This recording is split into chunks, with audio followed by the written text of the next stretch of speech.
What's up? What is up, guys? Here we are. What's up?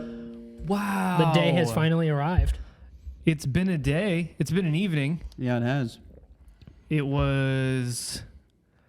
is today, and today is now. For you. For you and for us. Yes. We as well. just got home from the theater, guys. We just got home. Not to my home, but your home. Right. This is the podcast's home. This Okay? is true. Yeah. This is where Home number 2 for the podcast. this is where the three parents of the podcast come together. Mm-hmm. And we conceive something beautiful. That's Lord. absolutely what happens every time. Boy. Exclusive YouTube content. We just got back from the theater. We watched, as you can tell by the title of this episode, we just watched Dune 2021, the first part, Part 1. which is not a Yeah. spoiler because it has been announced. It's not heavy in the marketing at all. No, it's true. The marketing just says Dune. That's Definitely. true. Dune heads, as I like to call them, would know that that it's two parts. The other one's been announced. So we just got back from the Thank theater. God. We watched it. We got directly off of work. We sped over to get a bite to eat, and then we went right into the theater. Meow. I went home, walked my dog, and then came over to the theater. Meow. Oh, you did? I did. Perfect timing. Exclusive Of the, YouTube content. So, what we usually like to do on these episodes where we kind of just put them up very quickly, reviews, we like to do a spoiler-free section, so we'll do that first. So, immediate thoughts from all three of us, just general theme of how you felt, what, you know. and also given the context of, we did 2 episodes leading up to this, the Yeah. Dune book, Yeah. and Yeah. talking about the director's films. So, if you haven't listened to or watched those 2 episodes, I would suggest Yeah. listening to and watching those first, even if you, even though we're going to do a non-spoiler section, I would suggest not listening unless you've seen the movie yet, maybe. Mm-hmm. Um, And especially if you want to read the book, yeah. I Yeah. would say avoid, because we're going to talk about both, I think. Probably full spoilers for both, which we did in the previous episode Yeah. too. Right. Yeah, and I would say I think all of us hate spoilers, so we're gonna we try to be very respectful of that for everyone else. Yep. So we will give you fair warning when we hit the spoiler section. I usually Yeah. say it. Like in the No Time to Die episode, Yeah. said spoilers about 15 times as we started doing it. So anyway, So, Dune, one of the most anticipated films of this year, if not of the past 4 or 5 years, maybe even longer than that. Definitely during this dry spell, I think it's Yeah. the most anticipated. I would say over No Time to Die.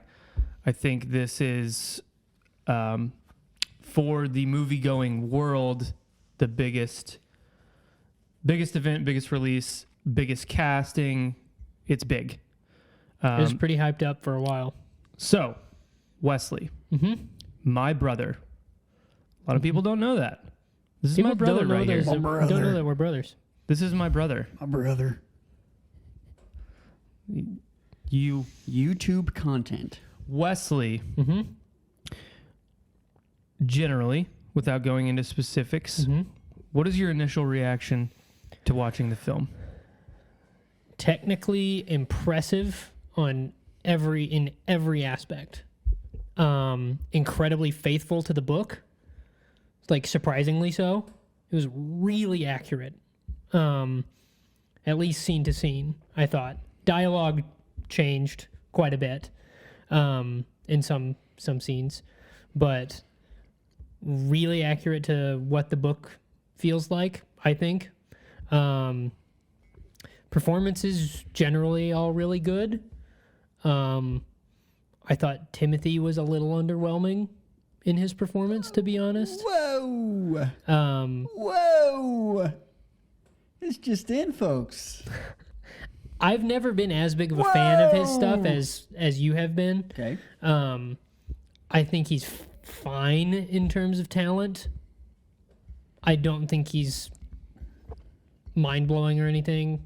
I haven't seen him in tons of stuff. Like, I haven't seen, like, Little Women or... Beautiful Boy. I haven't seen all of Beautiful Boy. I've seen bits and pieces of it. He's been in a lot of stuff that I don't particularly... Not really a bits and pieces kind of movie. Beautiful Boy. Yeah. Yeah. He's been in a lot of stuff I just didn't really care to see. He's in the new Wes Anderson movie, which I do want to see as well. But this and that are really the only two movies that he's been in that I've really, really been drawn to see. And it hasn't really been because of him. It's because of the filmmaker. But What else about the movie? so really the only weak point I would point to would be his performance. Whoa! The rest of the movie I thought was like astounding. It's really hard. I was trying to put myself in the position of someone that hadn't read the book watching this movie, and I have no idea what someone having not read the book would think of this movie. Yeah. I was really hoping Nate would come. Mm-hmm. Because then we could have, we could have asked him to do it. But yeah, I agree. Yeah. Yeah. Jake, go ahead. Keep going. Yeah, I think that's initial reactions was we had talked for weeks leading up. I don't think the question is it going to be good? It's how good is it going to be? Mm-hmm. Having faith in the filmmaker, having faith in the cast, having faith in the story, and having faith in the budget, and all these things that Denis has worked on previously, it's kind of led to this, I feel like. And yeah, I was very, very entertained. I thought that I agree. I think Timothy's performance was subdued, and I was hoping that we would see a switch. Not to go into any more details, but we can talk about that later. But I was feeling that as well, sort of like A little more character development. yes, sort of like a New Hope Yeah. is what I was assuming it was. But if it wasn't, if Denis wasn't going for that, then maybe it was a misfire. But I that's kind of what I was getting from it, is for sure. It's like he doesn't really feel like a kid, but he is. Yeah. And so He looks like an adult. yeah. You So know. that's what I would say about that. And I felt a little bit of it.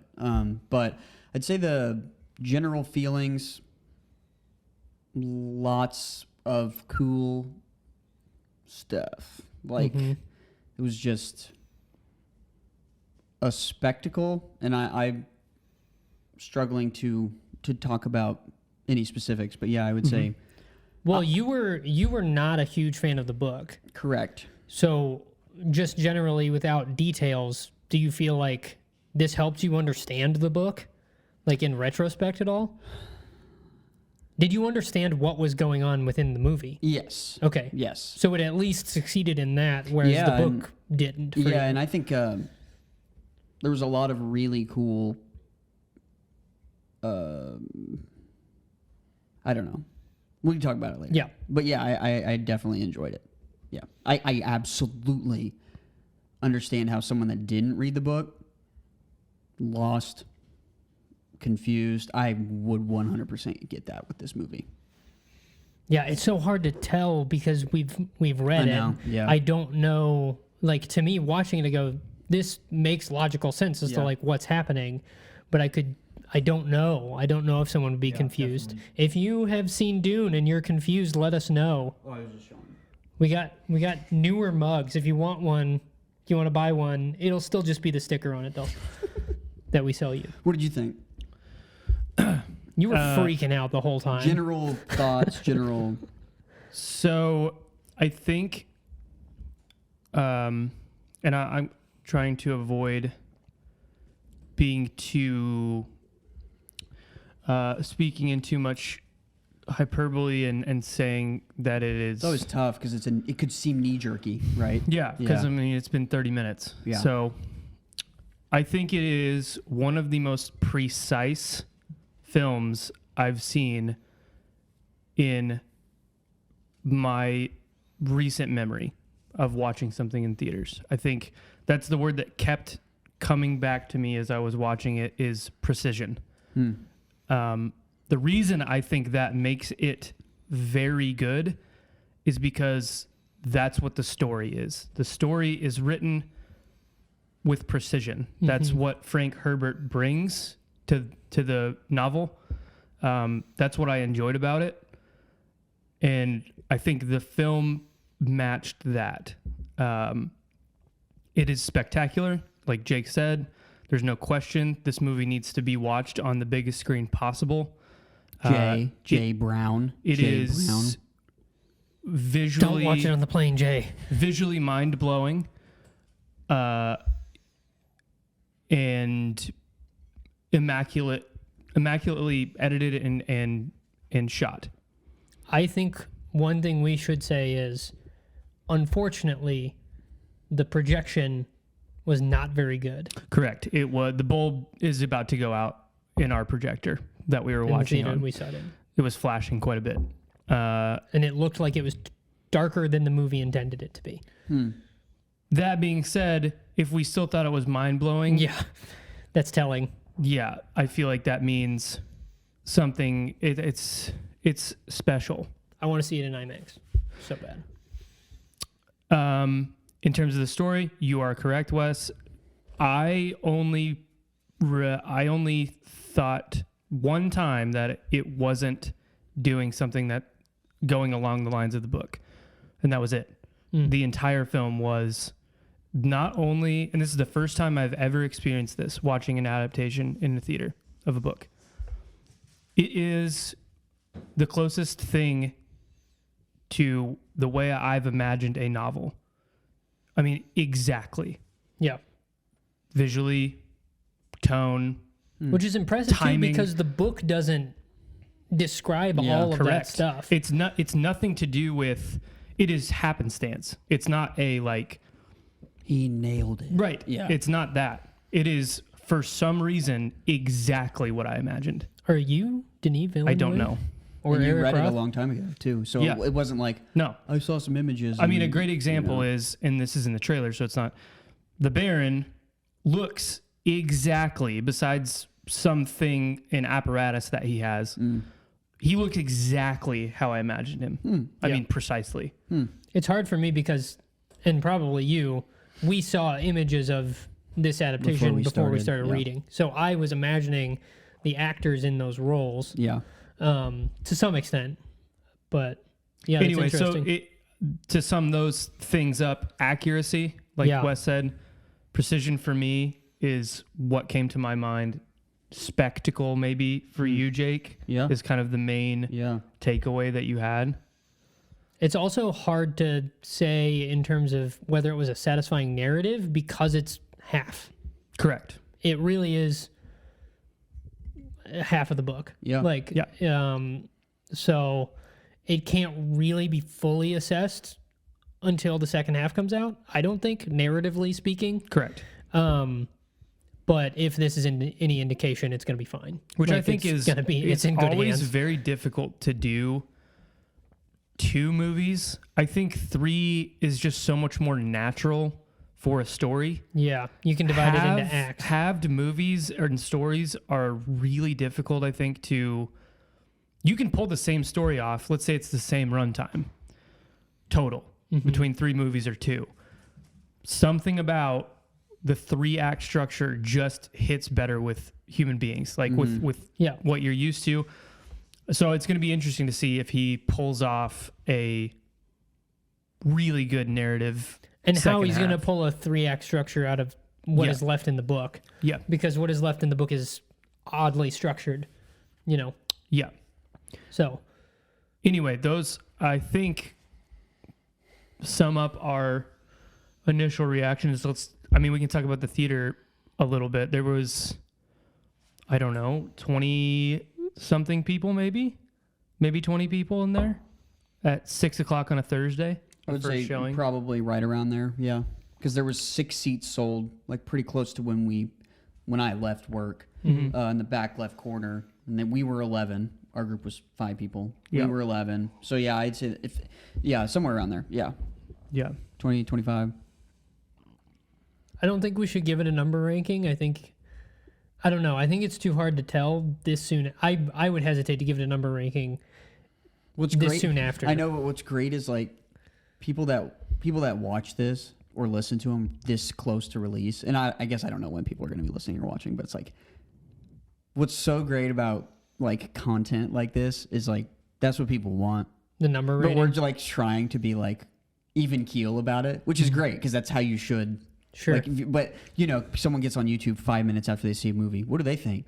I'm telling you what, this is the bet. You know, like that's what people want. I also But think just- this kind of movie is really hard to assess after one viewing. I agree. It reminded me a lot of Blade Runner 2049. Like stylistically, visually, narratively. Yeah. It felt a lot like it. Can we do that? Just talk about how his past work Sure. maybe have, because I was just thinking, man, it feels like Arrival, like prepared Denis for the internal stuff that Paul was dealing with. It's almost like every Interesting. single one of his movies has played a part in the way that he handled. Because that's something that I was wondering is how they were going to pull that off. Because Yeah. so much of the book is like visions or dreams or like this is kind of what I feel like is going to happen. Yeah. Is this, you know? And I thought thought that he handled that and, really and well. to me, it's really only starting to take shape where the story is left off at. I think it's going to be fleshed out even more Yeah.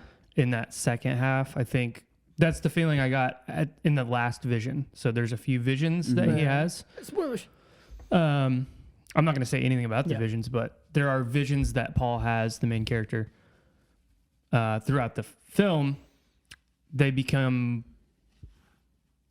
the purpose behind them becomes more and more coherent.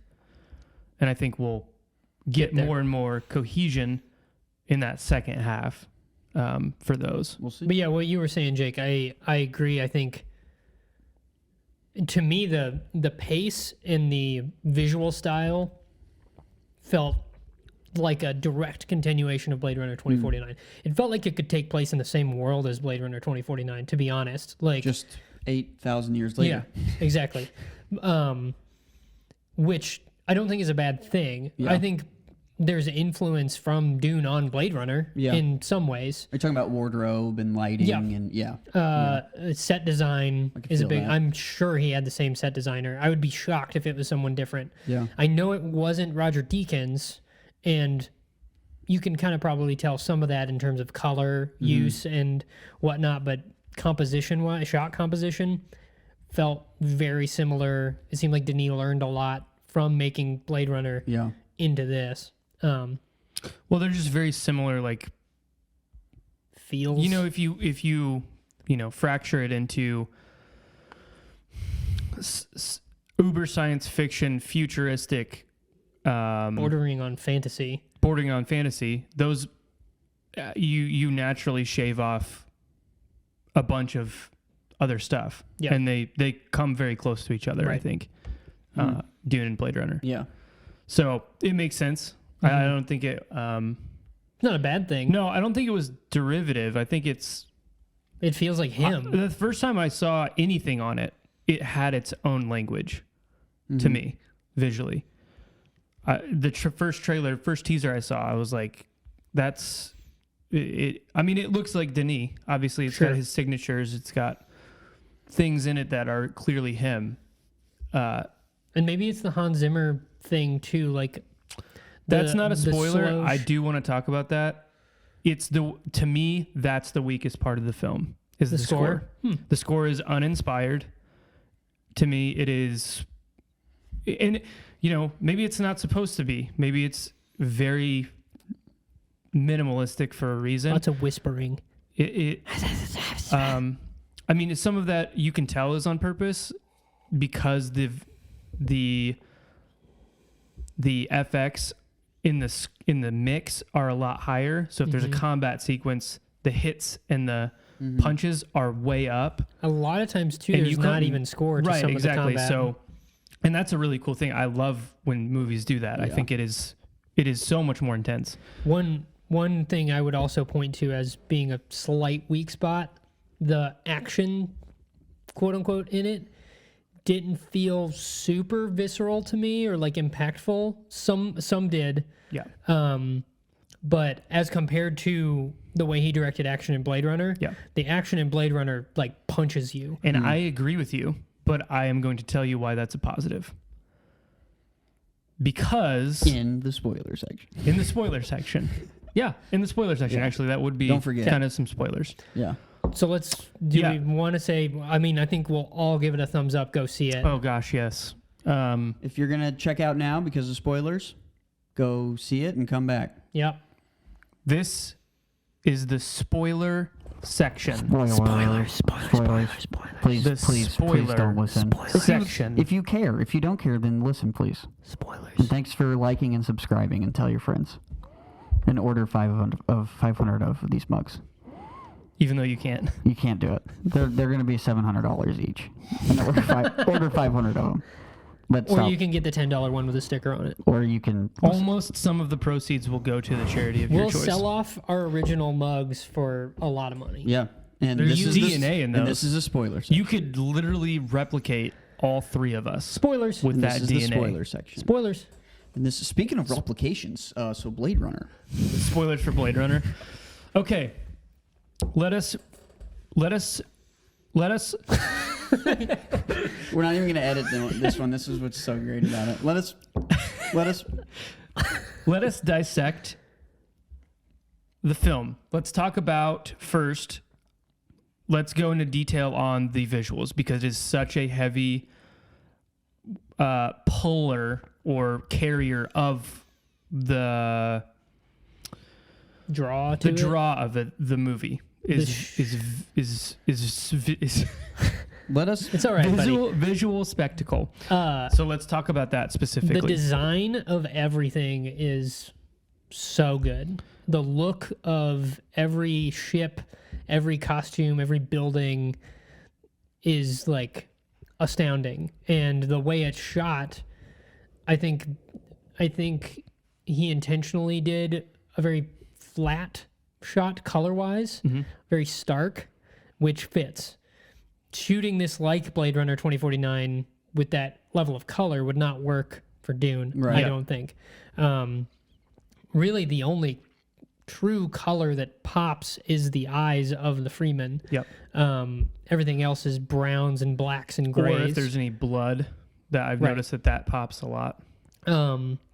So against that stark backdrop, he still managed to make things that are visually astounding. There are shots through smoke. He uses smoke and like dust really well. He did it in Blade Runner as well. Like there's that Smog or Yeah. fog or whatever.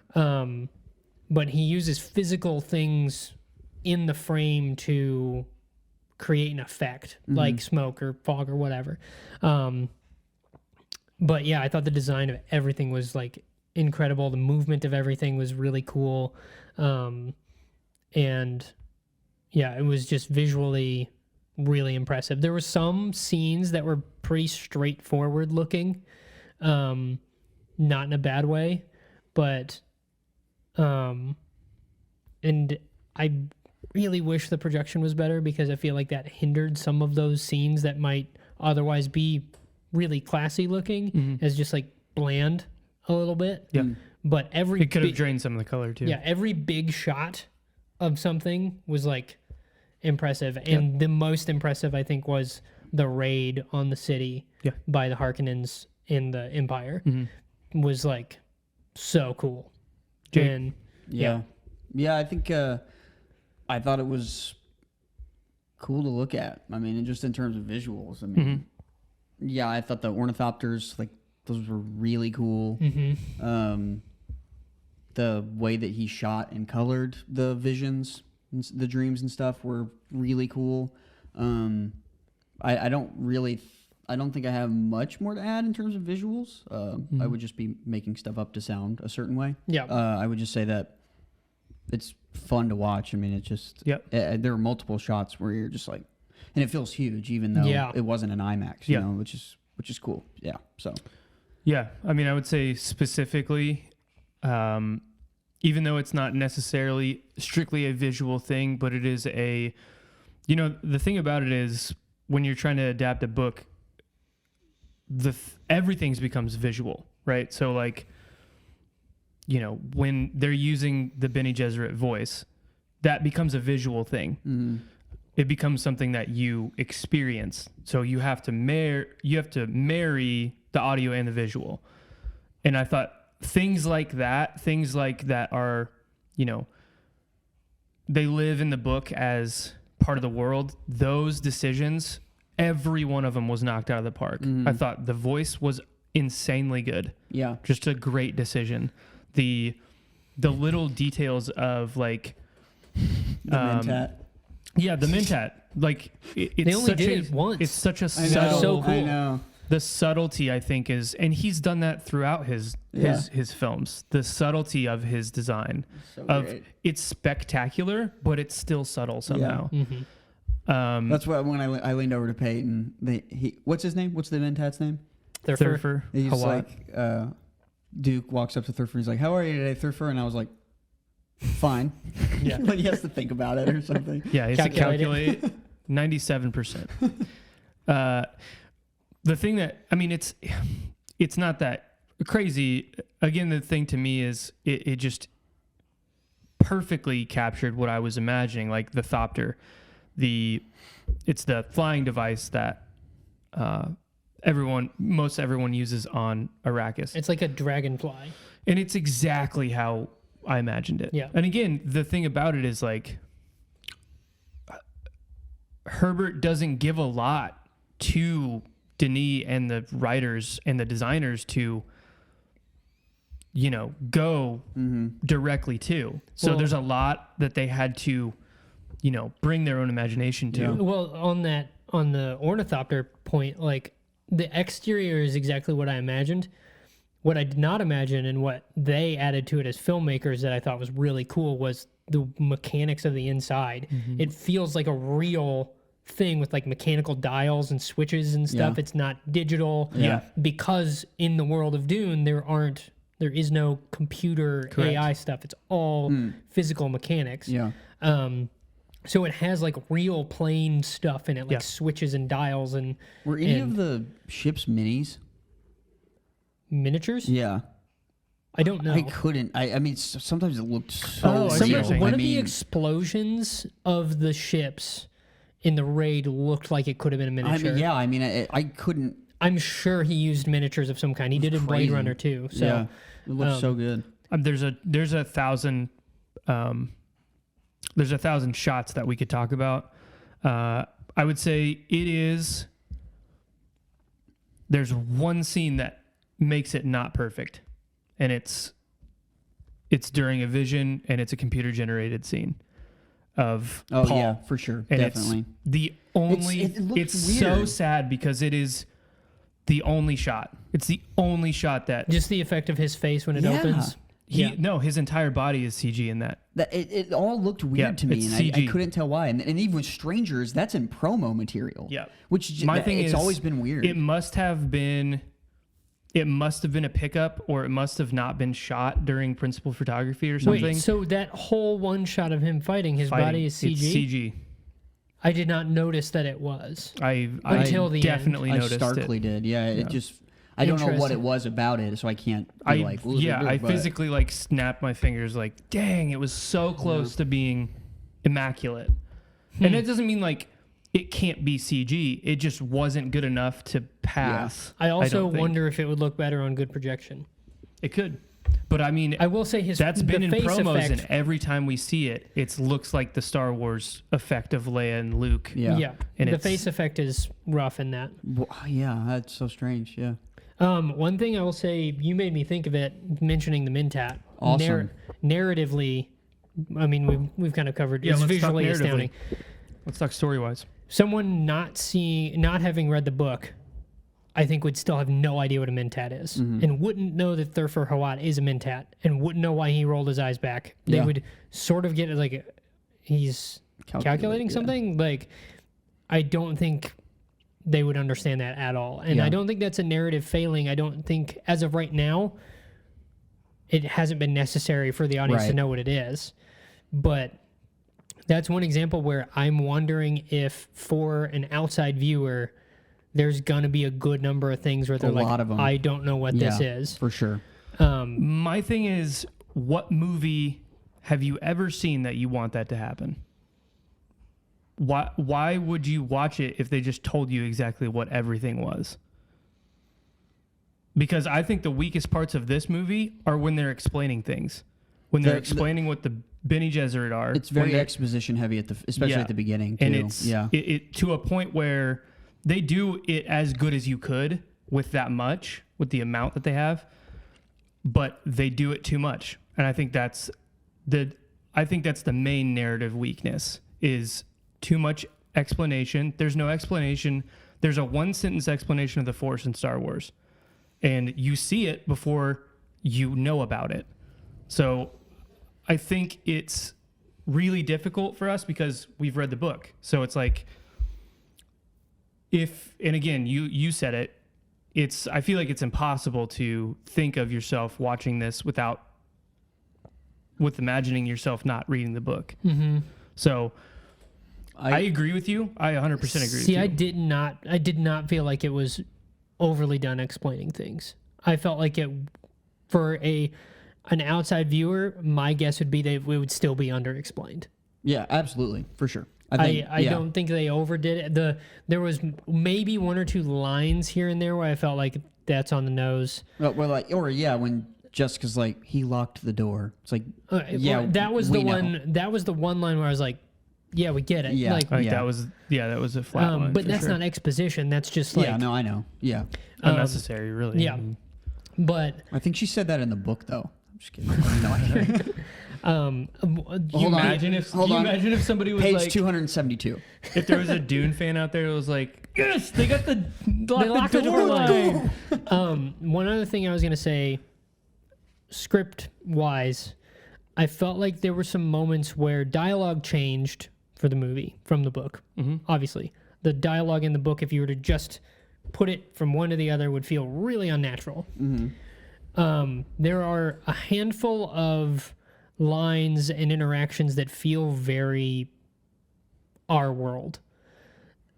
We got to get out of here. You good? When Paul escapes from the worm, she's like, that was insane. Yeah. And I was like, that's weird. Right. Yeah. So there were a handful of lines where I was like, this feels like you're trying to build a high world future where they speak literally like 6 languages in this film. Just no one's gonna say you good. Yeah, exactly. So there were a handful of moments where I agree. That was point. That way, and I was like, it feels a little off. But I was so impressed with everything else. It didn't like hinder it. Yeah. It was just like, yeah. And I don't think a casual viewer is gonna pick up on that at all. Yeah. And I will say, like, I think, or having not read the book, not gonna notice that at all. Yeah, it would have been a better choice, I think, to take the line of... Now, part of that may be trying to distinguish peoples because the Freemen are like that. I think Stilgar's character does not have one word out of place. Right. Like, it is all calculated. Yeah. And I feel like when he's speaking his native language or when he speaks their language, English... It is, there's none of those. And I wonder if some of that humanity is put in there to like distinguish I think it's trying people. To create a relatable character for Paul. Yeah. Because I don't think he is one. I agree. And I think that's what I was going to say about your, I haven't said anything about Timothy's performance. I agree with you. I think it's the weak point of the film, strictly from what makes a movie good. Yeah. The story, the character, he's nailing the character. The character's cold. Mm-hmm. Right. Always throughout. But that does not come across well on screen, ever. You know what I mean? Even Paul's dialogue in the book is just, a lot of times it's matter-of-factly. Yeah. And cold. Right. And so it's like, you pair those two things together. He even added some humanity to Paul, I think. Yes. Yeah, I agree. And I still right. don't relate to him. You know? Yeah. Duke Leto's a more interesting character. Yes. Jessica's more interesting. Oscar Isaac friggin' nailed it. I would say in terms of... Sorry, go ahead. I just want to say narrative real quick. Like, I think, yes, absolutely. I cannot imagine... I think it's easier for me to get into the mindset of someone that didn't read the book because I feel like on some level I didn't. I absolutely finished the book, had no idea what was going on. So this one, I feel like I wouldn't know anything about the weight of the Bene Gesserit or whatever. I mean, you don't know that. She tells them they've been mixing bloodlines for thousands of years, but you don't really know that it's an institution almost. Yeah. That it's very strict. That, yes, it's abnormal that she had a boy, but he's the only one. And so I even stuff like that where it's like, man, and like they throw the Sardaukar in like 3/4 of the way in, and I guess the only thing you need to know in this portion of it is they're super bad A, you know, so it's like there's so many little things like that. It's super weighted at the beginning because you are, but so which I say that to say, I thought Denis did a great job of honoring the way that the world was built in the book. Yeah. And so I feel like It's true to that aspect of the book. absolutely. So I didn't have a problem with it because I could kind of pick out what was going on, but you know, I mean, just so much of the weight to these big decisions, big moments, they feel flat. They weren't to me, right? Because we know the weight of them. But it's like, man, even when Duncan dies, I can see that not being that big of a deal. I didn't feel anything. Exactly. But we knew that we were like, dang, that's like, they're like dudes, you know? So I think that's part of the problem of the book that is now transplanted into the movie is like, it's not a very feeling book. Correct. So the movie isn't very feeling. yeah. The political stuff, narratively, the political stuff in the movie was so much better. Way clearer as to what's happening. Yes. That's what one of my favorite things about Red Rising is, like this freaking legend that, you know, the main character is like building up around himself. And then when Paul walks out and they're like chanting at him, you know, and he's like, what the, you know, and then they're like, oh, they see you and they think that you're like this thing. And he's like, whoa. I mean, I think that was huge. The weight of that is huge. Yeah. Like the political, like he sent me here to die. I had no, does that happen in the book? All of that happens. Yeah. Like he's set up by the emperor. I had no idea. So it was so much, a lot of the political And stuff was so the much other thing clearer is in the there's going so in, many- they kind of knew it was happening. I thought in the book that they had a feeling that that's what was going on, but they had to do it anyways. Right. They didn't have a choice. Yeah, I thought I picked up on a lot more of that in the movie at least, and they probably explained it a right amount. But I would say that for someone that hasn't read the book or doesn't know anything about it, I think it's going to be really tough if you're not into sci-fi. If you are, it might help a lot. But if you're not into sci-fi and you go see this because it's a blockbuster, I think it's the I have a barrier feeling of it's entry going is to very bomb. high. You think so? I do. I think Blade Runner is a better movie. I feel more watching Blade Runner. You feel for Kay. You feel for Harrison Ford's character. Even though it is colder. I guess it is a comparison you can make, but I think it's a little unfair because that has it's built in. Right. You know? Well, It's very different. movie. yes. What I was going to say is I think Blade Runner's a better movie because I totally lost the point I was going to sorry. make. It's okay. I can jump off of Jake's. No, I think yeah. what the part that's lacking. I agree 100%. I think you're right on all points. I would say that's the weakness of doing 2 films instead of 3, because this story there's enough to mine. When you're talking about literally 4 factions that are in one film that you have to get backstory on, you have to get, you know, and that's the thing is to make it not dialogue and to make it not voiceover telling you what everything is, you have to watch it. So you need time. You need run time. So you need 300 minutes, something crazy. You need high numbers of time to really build it out where it's not force feeding you who people are. You experience who the Sardaukar are. Yeah. You experience Duncan, Idaho more. You know, I think that's the weakness of putting it into 2 films. If it was in one film, it would be even worse. Yeah. I mean, it would be. Denis on the record is saying he wouldn't even try. It's either that or you cut a bunch of stuff. Yeah. There's 2 options. Like you can't do all remember? of it. I do. Go ahead. I was going to say, my reasoning for thinking it's going to bomb. Blade Runner, I think, is a better, more appealing movie to people, just generally speaking. Blade Runner is going to appeal to a wider audience than this movie will because of the density of this movie, because of the context of the book, because it's colder, and because I think they shot themselves in the foot not marketing this as part one. People are going into this thinking it's one movie, I think. You mean bomb as in like get bad reviews? No. I mean financially. I think it's going to You think flop. this is going to make less than Blade Runner? Yes. With the cast that it has? Yes. I think this is going to, well, a combination. I think it's going to flop. I mean, look at the cast of Blade Runner. Like Ryan Gosling and Harrison It's Ford not and Anna de close. Armas. It's not close. even close. Yeah, there's more in this, but Timothée Chalamet is twice the star that Ryan Gosling is right now. I guess. But like, you look at Blade Runner, it's one concise movie. There's a beginning and end. I'm not arguing with whether people will hold on to it longer. I'm saying you're talking strictly box office numbers. That's what Yes. you were saying. I think Those are two different things. I think it's going to have one good week and then stop making money. Based on the quality of the film, that Yes. hardly is ever the case. What do you mean? The box office is I hardly think word ever... of mouth is going to kill it. I think critic scores So are going to be reviews.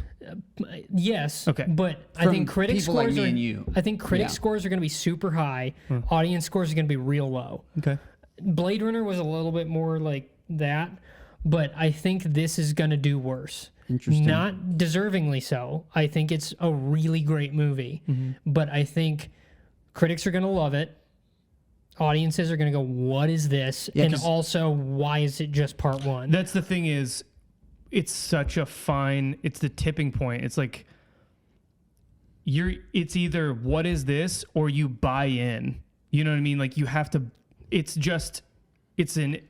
not even a decision. It's like you just buy into the story. And to that, I think word of mouth might benefit it because it has this weird feeling where, like, if you do buy in, obviously, you have to go back and mine more from it because there's just not enough the first time. I agree. So, I think it could go both ways, but I just have a bad feeling that I've got a 'Cause bad feeling I think- about this. because Blade Runner, I watched it and I was so impressed by it, and it was so well done, and then it financially did not do what was anticipated because it was higher brow, quote unquote. Right, yeah. And this is even more that way, and I just think it's gonna happen again, and that's why I was nervous about him breaking it into two movies, because I know the kind of filmmaker Denis is, and having seen Blade Runner not succeed the way Warner Brothers wanted it, or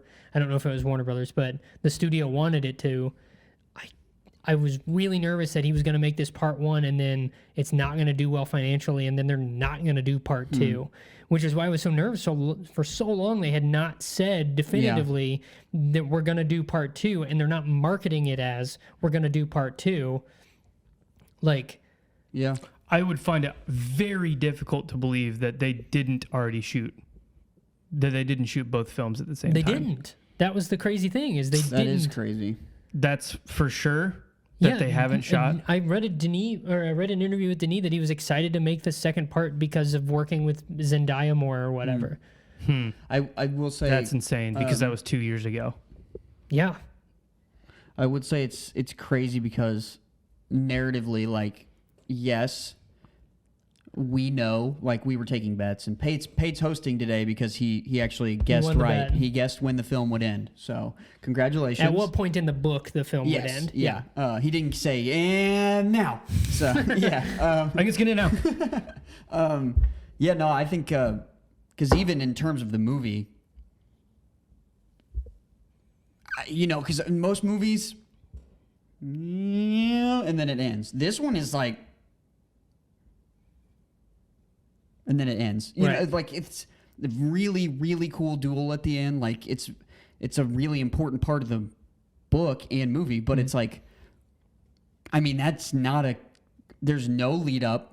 There's no, so in terms of like the hero's journey, It's not or a whatever, climax. it's absolutely not. Yep. And so, yeah, if I don't know and I don't buy in, I walk out and I'm like, that's it. Yeah. So That to me, And what was going on the whole time? all of that is true. What makes you buy in, and this is what makes you buy into the book, is I don't like to use, it's just overused, but world building, I guess, is what you would say. No, I completely agree. I think that's the draw. That's it. And if you don't buy into that, you're going to hate the book, or you're going to not care about the movie. Yeah. I think, and I think that's more of a draw for people than a human battling internally story like Blade Runner is. Blade Runner has spectacle, obviously. I think...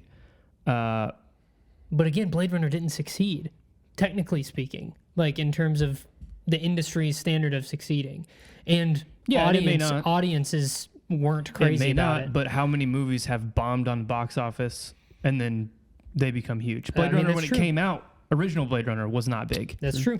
I will say, if we're pretty done talking about the movie, I have a great question, sort of related.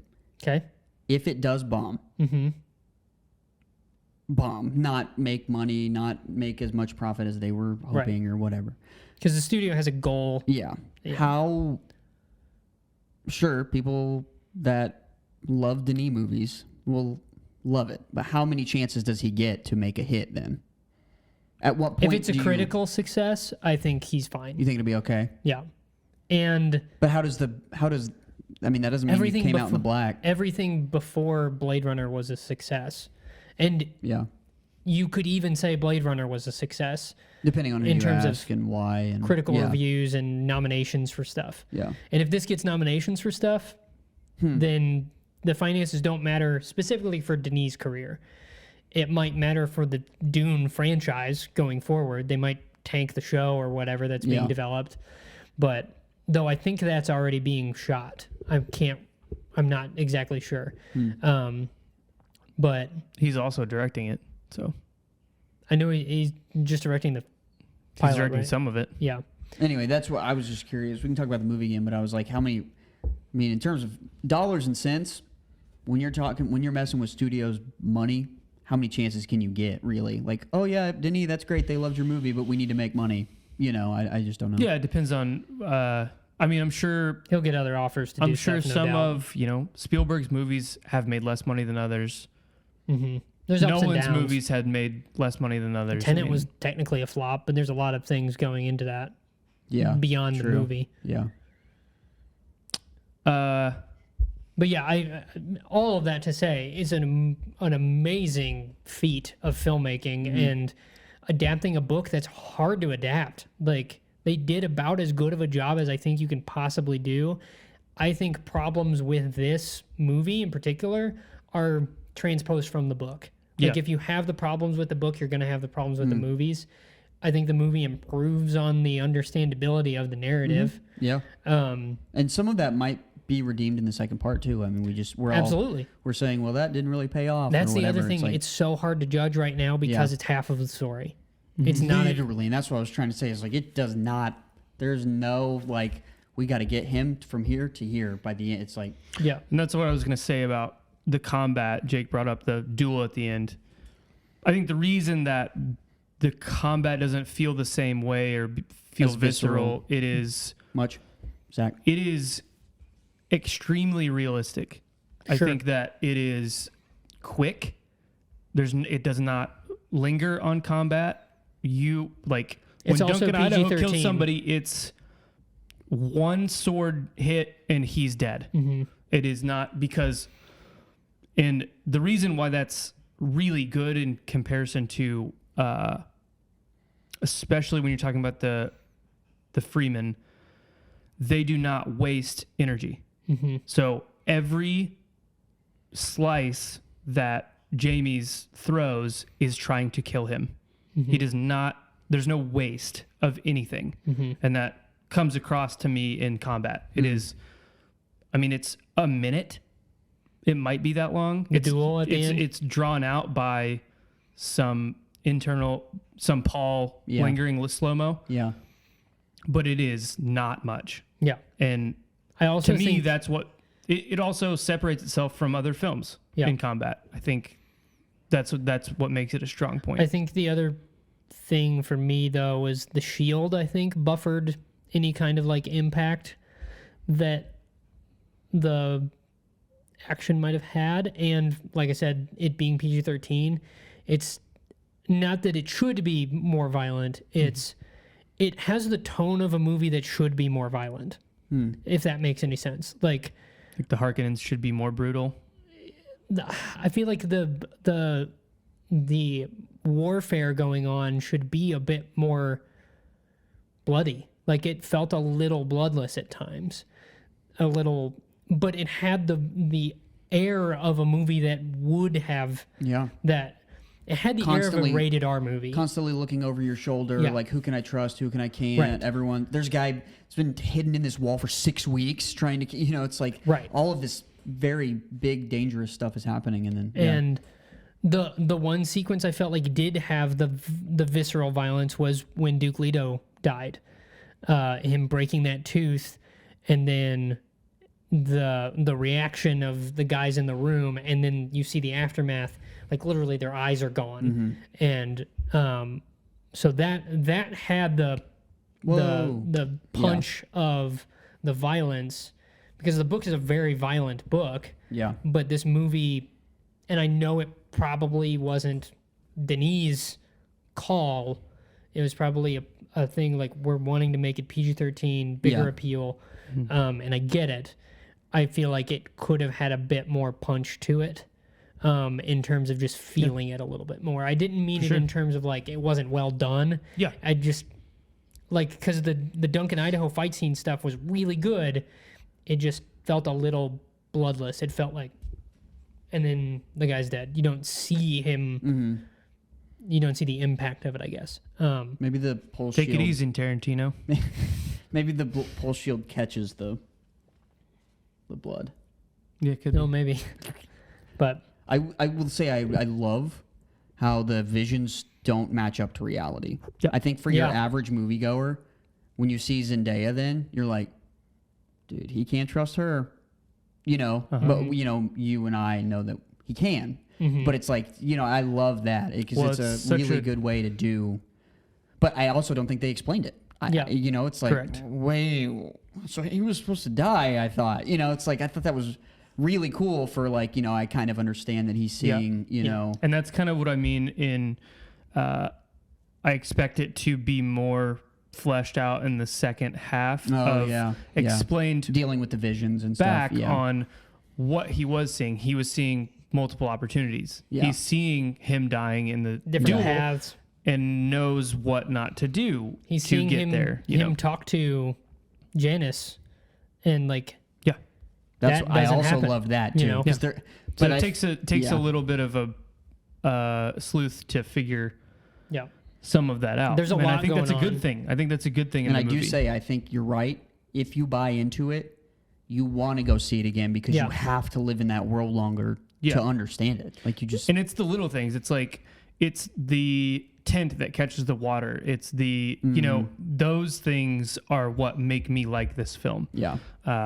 Seeing, and that's what made me like the book, is how the world operates, what resources are important, the different cultures, because there are a ton of different cultures in the story.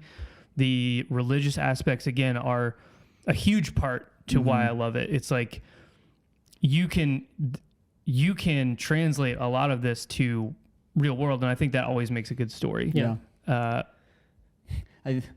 Maybe my new favorite movie theater thing is just like slamming popcorn when it's like really intense. So Here we go. Let me just explain this.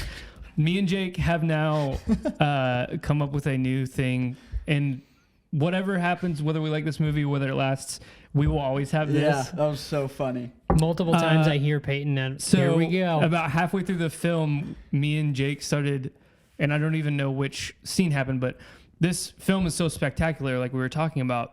It seems like every other scene is like the epitome of action movie drama Yeah. that you just you're just soaking it in. Yeah. You know what I mean?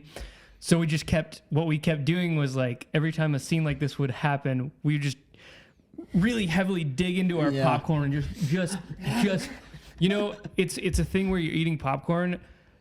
It's you flat hand it. You're flat handing it like this.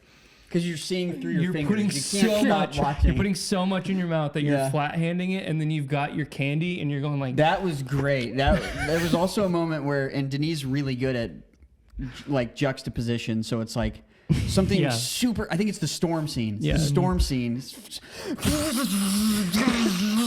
And hey, like any common moviegoer would be like, this is a great opportunity to eat some candy. Very loud box, but you can't hear it. And then right when he gets up, the storm cuts. To It's dead silence. Completely silent. And he goes, it's not my fault. It's so great. So, yeah. But You got me, Denis. And the best part is, like, we knew when those were coming because we read the book. So it's like when you know that they're going to get chased into those rocks by the worm, you're like, here we go. you know, it's like, yeah. So it was really It was a fun. blast. Yeah. I had a blast. Yeah. It was so much fun. A lot of stuff to get from it. So go see it. Support it, because even with what I said about it might not being a success, I want it to be. I want it to succeed and do really, really well, because this is what blockbusters should be, in my opinion. Just like big spectacle, but not just surface level bland stuff. This is not that. No, it is not. I suppose it could come off as surface level to someone that doesn't know anything about it. They could be like, they didn't explain anything. See, that's so the I can thing is- totally get why people might think that. I think but that's not the case. real quality it demands from everyone. Huh. I think this will attention. stand the Like, test of it time. demands. I I hope. think it breaks through that barrier of even if you don't know what you're looking at, for some reason You want to. you want to. Yeah. And I think that's the real magic of The movies. Exactly. The And movies. Go see this in a theater. Please, please, please, Jay Brown. please go see this in a theater. Jay Brown. Don't watch it on a plane, Jay. I know that it came out on HBO Max tonight as well. Oh, yeah. But please go watch this in a theater. Support your local theaters. We do not want them to close. And enjoy. Feel free to comment on this under the YouTube comments and in the podcast platform that you use. What do you think of it? Do you want us to do more night of movie reviews of things? This podcast is not for you. The bonus episode, Dune. We're signing off. My name. Part one. Part one. My name. 2021. My name is 2021. My name is what? My name is Bond. Oh, James nice. Bond.